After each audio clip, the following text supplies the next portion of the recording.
নমস্কার বন্ধুরা, আরও একটা নতুন ব্লগের সঙ্গে অনেক অনেক স্বাগত জানিয়ে আজকে ব্লগটা শুরু করছি। আশা করছি তোমাদের ভালো লাগবে। আর দেখো, এখানে সকাল সকাল আমি লেগে পড়েছি আমার সংসারের কাছে। আর আজকে তো কার্তিক পুজো, তোমরা তো সবাই জানো কার্তিক পুজো। আর আমার কার্তিক পুজো জানো তো, আমার বাবার বাড়ি যখন ছিলাম তখন কার্তিক পুজো যে হয় সেটাই আলাদা করে, যে কার্তিক পুজোর একটা তিথি আছে, সেটাই কিন্তু আমরা জানতাম না। আমার মনে হয় গ্রামের লোকরা কেউ জানতো না। আমার কিন্তু বিয়ের পরেও অত জানতাম না। এই 2-3 বছর ধরে দেখছি কার্তিক পুজোর যা বাপরে ইরাহের কারখানা হয়ে গেছে। আর কি মজার একটা জিনিস, সেটা আমার সবথেকে ভালো লাগে, যার নতুন বিয়ে হয় তার বাড়ির সামনে এসে কার্তিক ঠাকুর ফেলে দিয়ে যায়। মানে কেউ তো ফেলে দিয়ে যায় না, ও যারা ইয়ার্কিদার হয় তারাই কিন্তু ফেলে। আমাদের যখন বিয়ের আগে বাবার বাড়িতে ছিলাম তখন কিন্তু কোনো দিনও শুনিনি বাবা আবার এইরকমভাবে ঠাকুর ফেলে রেখে চলে যায়। আমি তো বাপের জন্মও শুনিনি, এখানে এসে প্রথম শুনছি। আর খুব কিন্তু মজারও লাগে। আর যখন কার্তিক ঠাকুর নিয়ে আসে তখন পটাকা টটাকা ফুটিয়ে মানে জানতে পারে কে, মানে যাদের বাড়িতে ফেলে তাকে কে ফেলেছে তারা কিন্তু জানতে পারে, তাদেরকে আবার পরে ফোন করে বলে দেওয়া হয়। আর আমার এখানে কি হয়েছে বলো তো, আমাদের বাড়ির সামনে যে বাড়ি, ও তো নতুন বিয়ে হয়েছে। আর ওদের যে বন্ধু বান্ধবগুলো ছিল, কালকে এসে দেখছি 12:30টার সময়, আমরা তো ঘুমাই না, কারণ তো আমার মেয়ে ঘুমাতে ঘুমাতে 1টা 12:30 বেজেই যায়, তখন তো ঘুমাই না। আমরা ভেবেছি এত রাতের বাবার কে আসলো। ওর বাবা তো বলতে গেছে কে রে, চোর টোর নাকি, বলছে না না না দাদা আমরা চোর না, আমরা কার্তিক ফেলতে এসি। এটা একটা মজা। তারপর বলছে ও ও তো জানে না কার্তিক তো এরকমভাবে ফেলে। তারপর আমাকে বলছে এরকমভাবে কার্তিক ফেলে, তাহলে কি আমাদের বাড়িতেও ফেলবে? আমি বলছি না না, আমাদের বাড়িতে আর কে ফেলবে? যখন যাদের নতুন নতুন বিয়ে হয় তাদের বাড়িতে ফেলা, আমাদের বাড়িতে আর ফেলবো না, আমরা তো সেই পুরোনো কবেই 9 বছর হয়ে গেল, এখন আমাদের বাড়িতে খেয়ে বলছে ও আচ্ছা কী করতে হয় কাঁদে। ও আমার কাছে শুনছিল নানানভাবে কী করে না করে। আমি বলছি এই এই করে, তো হতো তো তোমাকে আর বলতে পারি না। আর তোমরা জানো, যারা যারা জানো, মানে যারা যারা কলকাতার সাইডে থাকো তারা সবাই জানো এখানে কার্তিক পুজোর নিয়মটা কেমন আর কেমন করে কী হয়। আর আমাদের গ্রামের লোকরা এসব কথা ভাবে, যদি ভিডিও করতে পারতাম না সেই দিন রাতের, মানে যেদিন মানে কার্তিক তার পুজো হয় তার আগের দিন কিন্তু রাত্রেবেলায় ফেলে, তাহলে যদি ভিডিও করতাম তাহলে কিন্তু তোমরা দেখতে পেতে। কিন্তু অত রাতের বেলা আর কে আর মোবাইলটা ধরে থাকে, তাই না? ওরা কিন্তু খুব মজা করে কিন্তু কার্তিকটা ফেলে গেছিলো। আমি তো জানলাতে চুপি চুপি করে দেখছিলাম আর কি, পটাকা ফাটাচ্ছিল। যেহেতু আমাদের বাড়ির সামনে, বললাম তত রাত্রে তো ওরা ফেলে দিয়ে গেছে। আর এরা কিন্তু খুব দুষ্টু করে রাত্রেবেলায় ফেলে, দিনের বেলাতেও যদি ফেলে তাহলে তো কেউ দেখে নেবে না, তাহলে কিন্তু আর হবে না। আর যাই হোক বন্ধুরা, তোমাদের সাথে কথা বলতে বলতে কিন্তু আমার অনেকটাই কাজ এগিয়েও গেল। আর আজকে তো কার্তিক বসছো, তার জন্য আমি তো জানি না ওদের বাড়িতে পুজো দেবে। আর কী বলে, মা বলছিল কি, আমি মাকে বললাম পৌলমি দি কি তার ছেলেকে পেলো? বলছে হ্যাঁ পেয়েছে, যা দুমদাম করে আওয়াজ হচ্ছিলো, পাবে না আবার। তারপর মাকে বলছে, ওদের মা আবার আমাকে বললো ওদের বাড়িতে নিমন্ত্রণ আছে রাত্রেবেলা, সবার নিমন্ত্রণ আছে। আমি বলছি ঠিক আছে তাহলে যাব। আর পুজোও তো দেরি করেই হয়েছিল, তারপরে আবার 2টো বাড়িতে পুজোর নিমন্ত্রণ আছে ওই কার্তিক পুজোরই। সবার বাড়িতে কিন্তু নিজেরা বেশিরভাগ কমই দেয়, কেউ যদি ফেলে রেখে যায় তখন কিন্তু বাধ্য হয়ে দিতে হয়।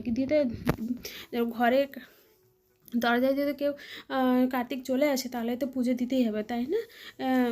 আর আমি তো আগে ভাবতাম পুরনো ঠাকুর মনে হয় দিয়ে যেত, মনে হয় যে বিসর্জন টিসর্জন দেয় সেই ঠাকুরগুলো মনে হয় দরজায় ফেলে দিয়ে যায়।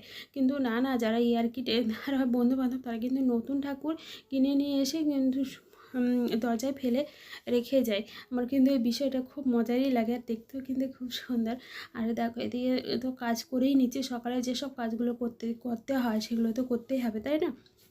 পুজো হোক আর টুজো হোক, আমাদের বাড়ির বউদের কিন্তু কোনো কিছুতেই ছুটি নেই।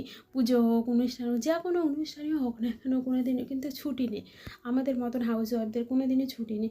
তাই জন্য এই সংসারের কাজগুলো সামলেই কিন্তু আমাকে যেতে হবে। আর রান্নাবাড়ির খুব আজকে একবেলার জন্যই মা বলছিলো মা তুমি সিম্পলভাবেই রান্না করো, ওদের বাড়িতে তো আবার পুজোর জোগাড় দিতে হবে, নিরামিষে রান্না করো, তাহলে মাছ খেয়ে একটা পুজোর জোগাড় করা কেমন একটা, তাই না?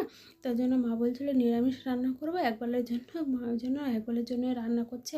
আজকে আর রান্নার অত তোড়জোড় নেই, তার জন্য আমি এই কাজগুলো করে নিচ্ছি। আর ডাইনিং টেবিলটা অনেক দিন ধরে মোছা হয়নি, তার জন্য একটু পরিষ্কার করে নিচ্ছি।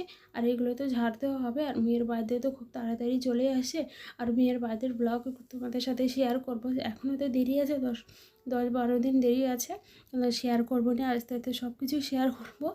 আর দেখো এখানে সুন্দর করে মোছা হয়ে গেলো। যে কোনো জিনিস দেখবে মুছে টুছে পরিষ্কার করে রাখলে না দেখতে একটা আলাদা মনে মনে একটা এনার্জি অন্যরকম শান্তি লাগে। আর ঘর বাড়ি গোছানো দেখলে কিন্তু মনে একটা অন্যরকমই শান্তি লাগে, সেটা সবারই হোক, আমার হোক, তোমার হোক, সবার হোক। আর দেখো তোমাদের সাথে কথা বলতে বলতে বললাম না কত আমার কাজই হয়ে গেল। আর দেখো, আর আমি একটা কথা বলছি, যারা আমার পুরনো বন্ধুরা আছো তাদেরকে অনেক অনেক ধন্যবাদ, আর যারা আমার নতুন ভিডিওটা দেখছো তাদেরকে আমার অনেক অনেক ধন্যবাদ। আমার যদি ভিডিওটা ভালো লাগলো তবে অবশ্যই আমার চ্যানেলটাকে সাবস্ক্রাইব করে আমার পাশে থেকো, আর আর আমার সঙ্গে থেকে এইভাবে আমাকে সাপোর্ট করো তোমরা। আর দেখো এখানে তো সব কিছু কাজ সেরেই নিচ্ছি। আর এই সাই বাবাটা, এই যে শোপিসটা টিয়া পাখি না কি পাখি যাই হোক, আর এই গোপালটা তোমাদেরকে কি বলবে, গোপালটার মুন্ডটাই তো ছিল না, তারপর আমার শ্বশুর আবার একটা আঠাদের দিয়ে জড়িয়ে দিয়েছে, এখন কিন্তু বোঝা যাচ্ছে না ওর গোপালটা ভেঙে গেছিলো। খুব সুন্দর কিন্তু দেখতে লাগে গোপালটাকে। আর যখন আমরা মায়াপুরে গেছিলাম তখন ওই গোপালটা ওখান থেকে নিয়ে এসেছিলাম একটা স্মৃতি হিসাবে, জানো যে কোনো জায়গায় গেলে একটা স্মৃতি হিসাবে কিছু তো নিয়ে আসতেই হয়, তাই না?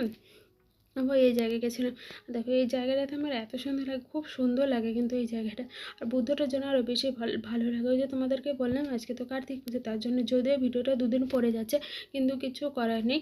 আর ওই জন্য আমি রেডি হয়ে গেছি, ওই জেঠিমাদের বাড়িতে যাব, গিয়ে ওদের বাড়িতে পুজো হচ্ছে, একটু বসে থেকে পুজো দেখবো। আর কিছু সাজিনি, একটা সালোয়ার পরেছি। আর আমি শাড়ি পরতে না কমফোর্টেবল ফিল করি না, কারণ বলো তো শাড়ি না আমার খুব একটা মানে পরতে ভালো লাগে, দেখতেও ভালো লাগে শাড়ি, কিন্তু ওই যে মানে ওঠা বসা করে দিলে আমার খুব কষ্ট হয়ে যায়। আর আমি এখন তো মেয়ের জন্য আরোই আমার পরতে ভালো লাগে না। আর এখানে চলে এসে এদের বাড়িতে পুজো হচ্ছে, আর পুজো একটু দেখছি, পুজো হয়ে গেলে তারপর আরেকটা যে বাড়িতে নিমন্ত্রণ আছে ওই বাড়িটাতে যাব।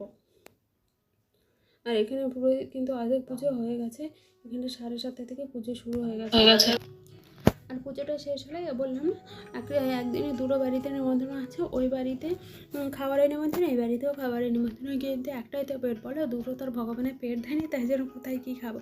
তাই জন্য মা বলছিল আর এখানে দেখো আরতি করছে, পুজোর প্রায় শেষের দিকে ওরা অঞ্জলি দিলেই হয়ে যাবে। আর ওই বাড়িতে এখন যাবো, জেঠিমাদেরকে বললাম না তোমরা থাকো, আমরা আসছি, তারপরে আবার এই বাড়িতে ওই বাড়িতে পার্সেল নিয়ে এসে, আর দেখো তোমাদের সাথে কথা বলতে বলতে কিন্তু চলে এসি।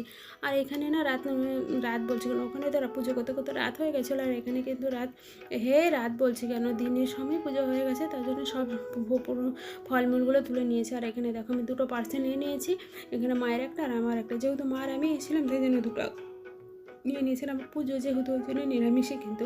আর এখানে দেখো এবারেতেও চলে আসে, আমার মেয়ে দুষ্টুমি করছে, তার জন্য একটু কোলে তুলে নিলাম।